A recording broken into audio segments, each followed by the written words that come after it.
फिर से तीसरी बार अखिलेश यादव समाजवादी पार्टी के अध्यक्ष बना दिए गए हैं। तीसरी बार समाजवादी पार्टी की कमान अखिलेश यादव के हाथ में है। एक तरफ समाजवादी पार्टी में अखिलेश यादव को ये तीसरी बार कमान मिली और वहीं अगर दूसरी तरफ बात करें तो बीजेपी को कहीं ना कहीं एक बड़ा मौका मिल गया है समाजवादी पार्टी पर हमला बोलने के लिए। बीजेपी लगातार आरोप लगा रही है कि कौन राष्ट्रवादी है, कौन समाजवादी है, क्योंकि यहाँ तो सिर्फ परिवारवाद परिवारवाद परिवारवाद है। तो अब कहीं ना कहीं ये जो ताज है अखिलेश यादव के लिए, ये चुनौतियों से भरा हुआ हो सकता है, क्योंकि बीजेपी लगातार घेर रही है अखिलेश यादव को। वहीं बीजेपी का जिस तरीके से अधिवेशन 2 दिन चला, बहुत भीड़ इस अधिवेशन में उमड़ी, बहुत सारे लोग इस अधिवेशन में शामिल हुए और कह सकते हैं कि इस अधिवेशन से जो समाजवादी कार्यकर्ता है, जिस तरीके से मनोबल गिर गया था 2022 के बाद, हार मिली थी, उसके बाद उनके चेहरे खिल गए हैं। और कुछ लोगों की प्रतिक्रियाएं आई हैं इस पूरे मामले पर, कुछ राजनेताओं की प्रतिक्रियाएं आई हैं। पहले हम आपको वो सुनवा देते हैं, उसके बाद और तमाम लोगों से हम बातचीत करेंगे।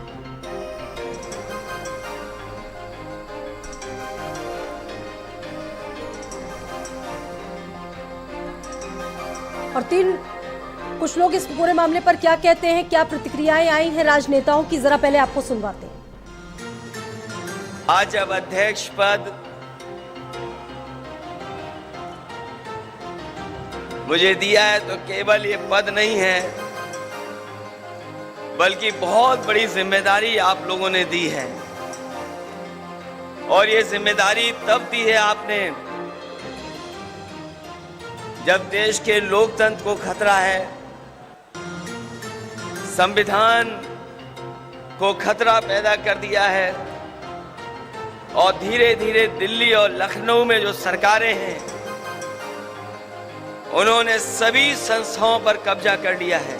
1992 में समाजवादी पार्टी का गठन हुआ और समाजवादी पार्टी आज माननीय मुलायम सिंह जी से और केवल अखिलेश जी तक पहुंची। अभी आम कार्यकर्ता के लिए कोई संभावना नहीं है, तो ये परिवारवाद का द्योतक है। अब अखिलेश यादव के पास और कोई रोना नहीं है और मुकाबला किस बात का करेंगे भारतीय जनता पार्टी से। उनके पास तो राष्ट्रीय अध्यक्ष और प्रदेश अध्यक्ष चयन करने के लिए कोई दूसरा नाम ही नहीं मिला। खुद राष्ट्रीय अध्यक्ष हो गए और खुद जो 2-3 बार से प्रदेश अध्यक्ष हो प्रदेश अध्यक्ष बना दिया। तो क्या कैटेगरी थी, कौन सा परफॉर्मेंस था? पार्टियों में तो इस बात को देखा जाता है परफॉर्मेंस क्या है, तो परफॉर्मेंस तो कोई आया नहीं। समाजवादी पार्टी के 4 चुनाव लड़ी, चारों चुनाव में कोई परफॉर्मेंस रहा नहीं, फिर भी इनके पास अब कोई आदमी है ही नहीं। और देखिए जिस तरीके से अखिलेश यादव को एक बार फिर से तीसरी बार सपा अध्यक्ष की कमान मिली है, पूरी बागडोर समाजवादी पार्टी के अखिलेश यादव के हाथ में मिली है और 2024 एक बड़ी जिम्मेदारी है निश्चित तौर पर अखिलेश यादव के लिए। लेकिन कहीं ना कहीं बीजेपी जैसी पार्टियों को समाजवादी पार्टी पर निशाना साधने का मौका मिल गया है। मौका इसलिए मिल गया है क्योंकि नरेश उत्तम पटेल को जिस तरीके से प्रदेश अध्यक्ष बनाया है समाजवादी पार्टी ने दोबारा, इसलिए क्योंकि उनके नेतृत्व में जब जब चुनाव लड़े समाजवादी पार्टी ने, वो जीत नहीं मिल पाई, उतने कह सकते हैं उतने अच्छे नतीजे नहीं समाजवादी पार्टी को मिल पाए और अखिलेश यादव को कमान मिली है और अब उनके नेतृत्व पर भी सवाल उठा रही है बीजेपी और कहा है कि 2024 में एक बार फिर से समाजवादी पार्टी वही शिकस्त झेलेगी। और इस पर चर्चा करने के लिए हमारे साथ खास मेहमान भी इस वक्त जुड़ गए हैं। चर्चा की शुरुआत करते हमारे साथ मनीष सिंह जी है, समाजवादी पार्टी से प्रवक्ता, बहुत स्वागत है। आसिफ रिजवी जी हमारे साथ कांग्रेस से और दिलीप यशवर्धन जी हमारे साथ विश्लेषक के तौर पर इस वक्त जुड़ चुके हैं। शुरुआत करेंगे मनीष जी, चर्चा की शुरुआत आपसे करेंगे। मनीष जी, बीजेपी को लगता है कि आपके पास कोई चेहरा ही नहीं है, पहले नरेश उत्तम पटेल और उसके बाद अखिलेश यादव, कोई तीसरा चेहरा नहीं है आपके पास समाजवादी पार्टी में। स्वाति क्यों नहीं किसी दूसरे पर विश्वास जता पा रहे हैं आप लोग? स्वाति जी, भारतीय जनता पार्टी उसी दिन से परेशान है समाजवादी पार्टी से जिस दिन हमारे नेता परम आदरणीय श्री अखिलेश यादव जी के यशस्वी नेतृत्व में समाजवादी पार्टी ने 2022 के चुनाव में 36% से ऊपर वोट हासिल किया और 125 से ज्यादा एमएलए हमारी पार्टी की जीत करके आए, उसी दिन से भारतीय जनता पार्टी परेशान है।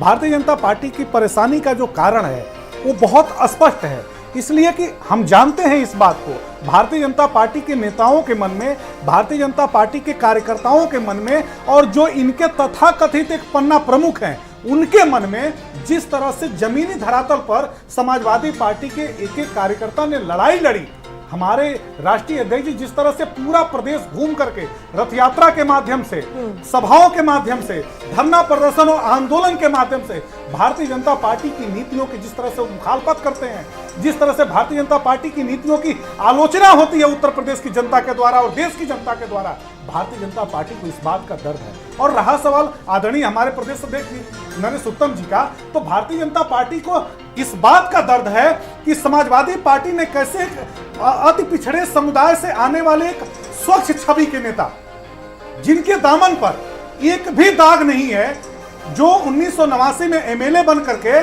1991 में जब समाजवादी पार्टी का 1992 में गठन हुआ, तो समाजवादी पार्टी के गठन के समय में आदरणीय नेताजी के साथ बहुत ही कम उम्र में एक युवा विधायक के रूप में नेताजी के पार्टी के गठन के समय में उन्होंने समाजवादी पार्टी का दामन थामा था और उस समाजवादी पार्टी में नेताजी के साथ उन्होंने कहा था कि हम अपने संपूर्ण जीवन में आदरणीय नेताजी के संघर्ष के साथ खड़े होंगे।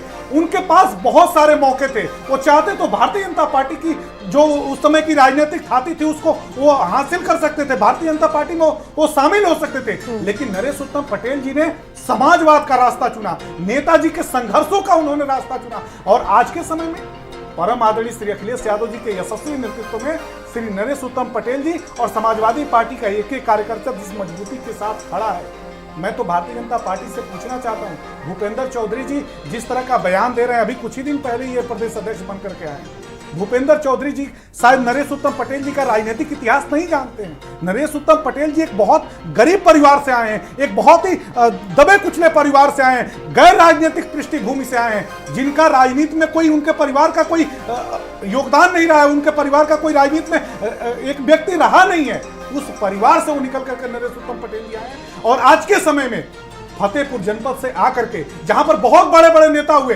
उन्होंने अपने जिले के बड़े बड़े नेताओं का कभी दामन नहीं थामा, उन्होंने नेताजी के समाजवाद के रास्ते को अपनाया। नरेश उत्तम पटेल जो शुरुआती कार्यकर्ताओं में एक थे, लेकिन मुलायम की पीढ़ी का कोई भी व्यक्ति इस अधिवेशन में नजर नहीं आया। टाइम बढ़ा दिया गया, पहले 2 साल होता था, फिर 3 साल हुआ, 5 साल, 2017 के बाद 5 साल। देखिए स्वाति जी, भारतीय जनता पार्टी को यही बात समझ में नहीं आती है समाजवादी पार्टी की। समाजवादी पार्टी स्पष्ट रूप से राजनीति करती है और समाजवादी पार्टी की एक एक राजनीति की जो नीतियां हैं, जो सिद्धांत हैं, जो विचार हैं, वो लोगों को समझ में आते हैं। हमारी पार्टी ने सदस्यता अभियान आदरणीय राष्ट्रीय अध्यक्ष के नेतृत्व में शुरू किया, उसके बाद से सक्रिय सदस्यता अभियान शुरू किया, उसके बाद से हमने डेलीगेट्स बनाए, उसके बाद से हमारे डेलीगेट्स के माध्यम से हमारी पार्टी में प्रदेश अध्यक्ष जी का चुनाव हुआ, आदरणीय राष्ट्रीय अध्यक्ष जी का चुनाव हुआ। शिवपाल मनीष जी, शिवपाल यादव ने भी तो सवाल उठा दिया, 2017 में वही हुआ, 22 में वही हुआ, 19 में भी यही हुआ, 2024 में भी यही होगा।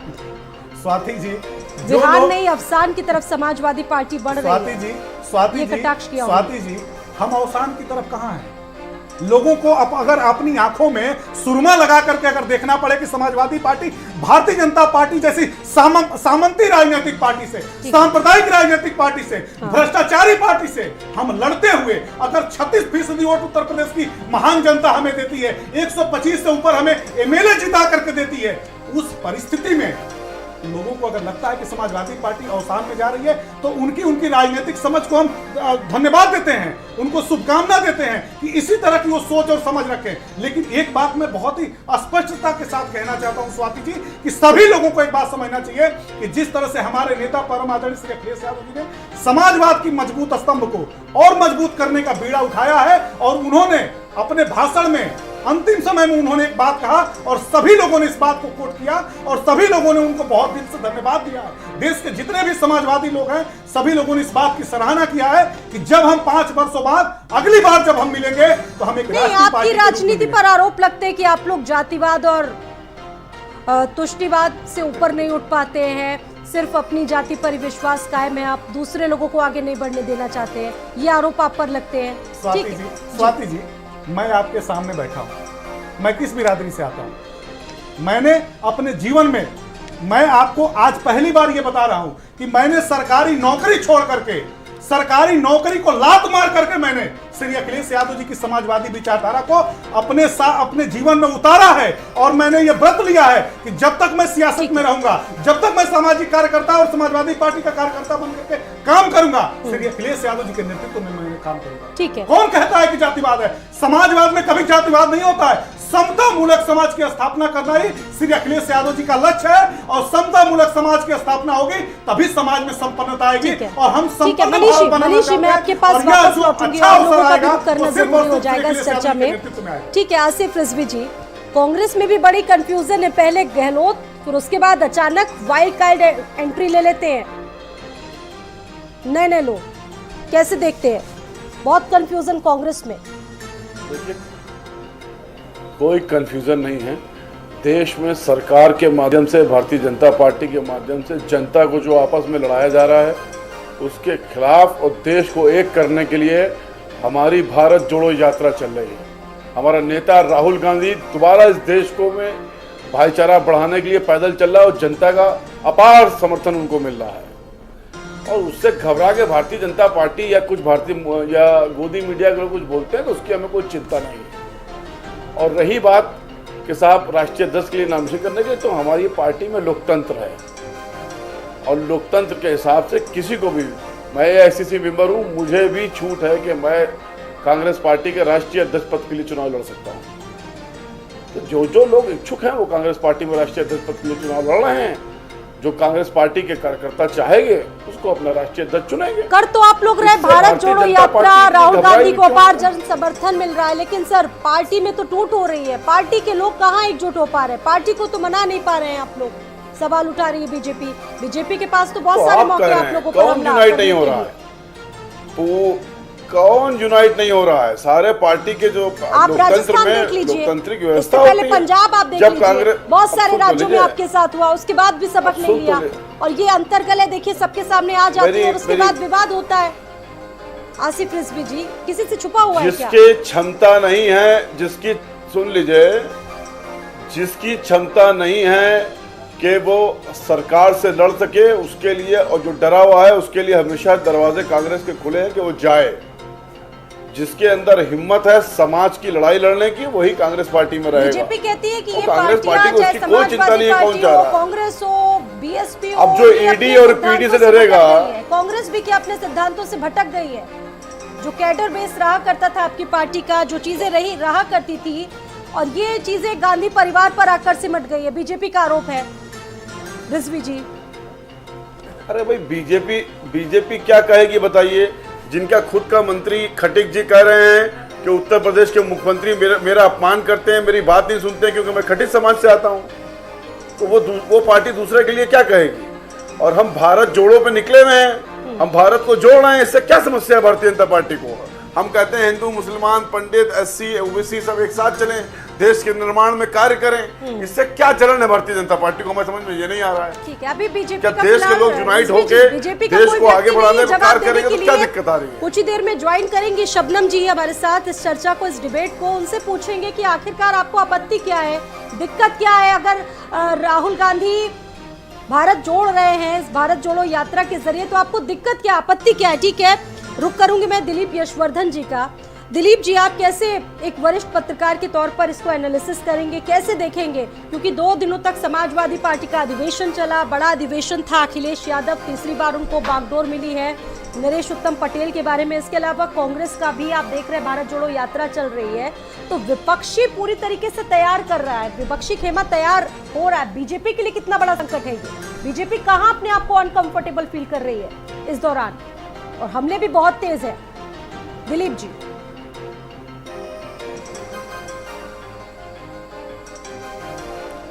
स्वाति जी, एक जो सवाल उठ रहा है कि समाजवादी पार्टी में अखिलेश यादव जी को दोबारा राष्ट्रीय अध्यक्ष क्यों बनाया गया, उससे पहले एक सवाल ये खड़ा होता है कि अगर अखिलेश यादव जी को नहीं बनाया जाता तो किसको बनाया जाता? ये पार्टी मुलायम सिंह जी के द्वारा नींव डाली गई, इस पार्टी की उनकी मेहनत से पार्टी खड़ी हुई, और वो पार्टी की बागडोर आखिरी में आकर के अखिलेश यादव जी ने संभाली। और एक तरीके से दूसरी नज़र से अगर देखा जाए तो जो डूबती नैया होती है, डूबती नैया का मतलब ये नहीं कि समाजवादी पार्टी डूब रही है, मतलब इस समय वो विपक्ष में है। तो विपक्ष में जब कोई पार्टी रहती है तो उसके सामने चुनौतियां ज़्यादा रहती हैं। तो चुनौतियों के समय पर अभी 2022 बीता है और 2024 आने वाला है। 2022 में आपने देखा होगा कि जो भी समाजवादी के वोट बैंक में बढ़त हुई है, जो भी सीटें बढ़ी हैं, वो अखिलेश जी के चेहरे पे बढ़ी हैं। एक चेहरा था जिसके ऊपर पूरा चुनाव लड़ा गया था उत्तर प्रदेश का, और उस चेहरे पर पार्टी को बढ़त मिली।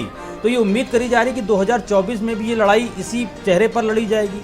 अगर मिड ऑफ द टाइम में चेहरा बदल दिया जाएगा तो पार्टी के लोगों का भरोसा उस पर होगा कि नहीं होगा। पार्टी के लोगों का एक बार हो भी जाए, लेकिन जनता का भरोसा उस चेहरे पर होगा कि नहीं होगा, ये बहुत बड़ा सवाल है। तो मुझे ऐसा लगता है कि समाजवादी पार्टी का जो इस समय डिसीजन था अखिलेश जी को कमान सौंपने का, वो एकदम ठीक था, क्योंकि ये बहुत चुनौती का समय है और इस चुनौती के समय में कोई भी नया चेहरा आता तो पहली बात तो कोई नया चेहरा चुनौती लेने को तैयार नहीं होता। मुझे ऐसा लगता है कि पार्टी में ऐसा कोई नाम नहीं था, कोई चेहरा नहीं था जिसको कहा जा सके कि ये अखिलेश यादव जी को रिप्लेस कर सकते थे, क्योंकि मुलायम सिंह जी के साथ के जितने लोग हैं वो सब बुजुर्ग हो चुके हैं, वो अब उस मुस्तैदी के साथ पार्टी में सक्रिय नहीं है।